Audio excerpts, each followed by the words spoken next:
Okay folks, we're out in Dublin at the moment. We're up the mountains as you can plainly see, and we're looking at the outgoing 4 Series because in a couple of weeks we're going to have this facelifted model. Now in the meantime, right, there are 4 Series for sale on Car Buyers Guide. If you click the link either up here or up here, you will see the used ones, the outgoing model ones, for sale on the Car Buyers Guide side. Now the main changes to this is going to be on the interior. There's going to be loads of new technology and stuff like that thrown into it. So what you're seeing in the new 5 Series or in the 7 Series is effectively what you're going to see in here.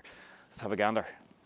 So we're sitting in the rear of the coupe, okay, so we all know it's 2-door, and it's actually quite spacious here now that I'm inside the car. Now we're going to pull the seat back and we're going to see just how comfortable it can be. David Stafford, our news guy, the king that he is, he was sitting in the back here. He told me he's got short legs, I believe him, but he actually seemed quite comfortable back here. So now I'm going to bring this back to a position where it's uncomfortable, and I'm hoping Tim's going to show you on camera exactly what type of space the front passenger is going to have. Great for kids as well. I've had my, hence the child seat here beside me, I've had my kids in this car all week. Now we're going to be moving on to the Gran Coupe, so let's have a look inside that one now. Okay, so now we're in the back of the Gran Coupe and it's a lot more, I suppose, handleable. Is that a word? We'll use it. Okay, obviously you've got the 4 doors going on here, which makes life a lot easier. Well, actually 5 doors technically, and in terms of head height, it's a lot better here as well.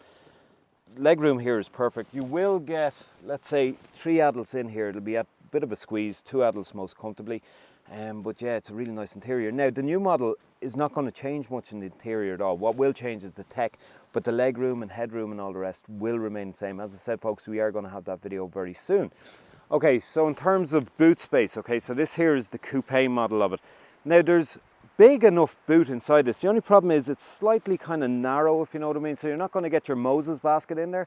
But seriously, would you buy a coupe if you had a newborn baby and a Moses basket?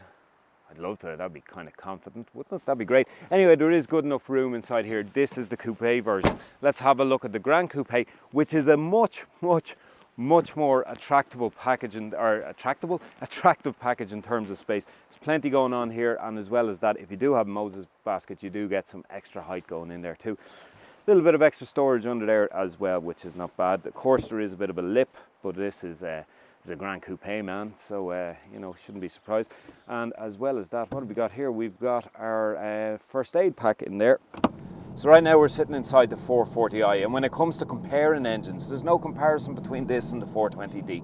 However, they're both sitting in the same shell, they both have some of the same dynamics when it comes to cornering, things like that, which is very sweet.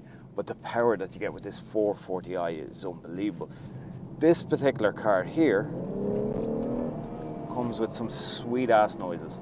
They're so nice. Now fair enough, there's a bit of gear holding on there because I just gave it a short shift of acceleration. But that 450 meters or Newton meters of torque that's being delivered, and it's delivered so early and it lasts right up to that red line, is absolutely phenomenal and really puts a smile on my face. Now we're approaching a motorway here and we put the foot down. You're going to hear hopefully some of that burble, some of that noise that comes with this engine that you don't get in that 420d. And fair enough, folks, some of it, as far as I'm aware, is manufactured. Can't all be that sweet. But we're going to hit a motorway now, right? We got the flappy paddles ready. Tim's going to cut out a lot of this because it looks like a red light in front of us. No, it's just gone green. Right, so we're going to go ahead. We've got the flappy paddles here. I'm only going to use them if I need them. I'm hoping that the automatic gearbox on its own is going to make the changes for me fluidly and at the right time and all the rest. 0 to 100 kilometers an hour in this is 5 seconds. It's not all about that. It's kind of the mid-range power that you're getting off the car as well. I mean, 0 to 105 seconds, there's no arguing that, but we're not going to time it, and I'm not going to stop here in the motorway. So let's just pick up a bit of speed with the foot down. Sweet noises, sweet noises. That is absolutely beautiful noise, and you're getting up to that speed very quickly. Now, of course, this is the outgoing model. In terms of engine changes, that's not happening. The engines are going to stay pretty much the same.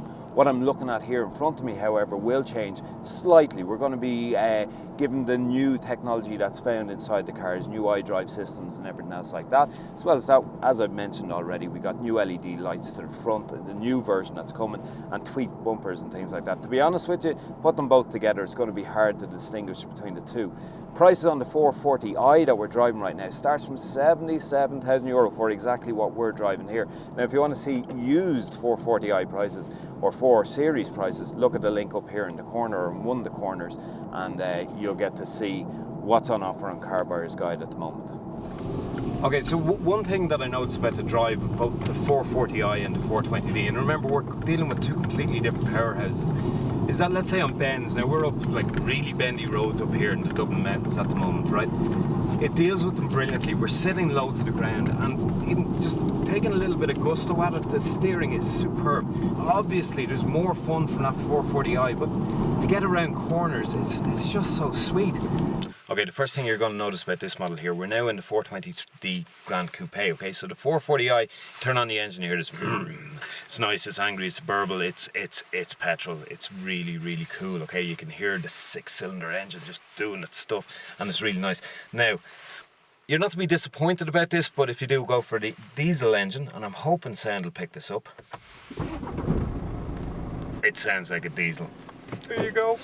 Anyhow, this is a 4-cylinder engine, right? And while it is not really comparable with that 440i or the 3-litre 6-cylinder engine that we have over there, this 2-litre diesel is actually quite good. It's 188 brake horsepower as far as I recall.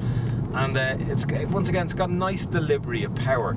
It's nowhere near as fun to drive as that 440i, but somebody who's going to be, you know, test driving one of these, they're not going to be driving the other one first. Now the other thing I kind of noticed straight away off this one is it's a little bit louder on the road. Okay, that's engine noise and a little bit more road noise for some reason. Now there is a bit of extra weight on this because of the Gran Coupe. Now between the two cars, the 440i and this 420d Gran Coupe, the 440i being a normal coupe, obviously I'm going to say for fun and enjoyment go for that 440i. For practicality and fuel economy and everything else like that, you'd be silly not to go for this 420d. Right, that is the Car Buyers Guide YouTube channel that you're looking at here at the moment. Over here you're going to see a logo, and if you click that you're going to subscribe to our channel. As well as that, turn on the alerts so you find out what other videos we have coming up soon as well. Anyhow, we'll see you again very soon.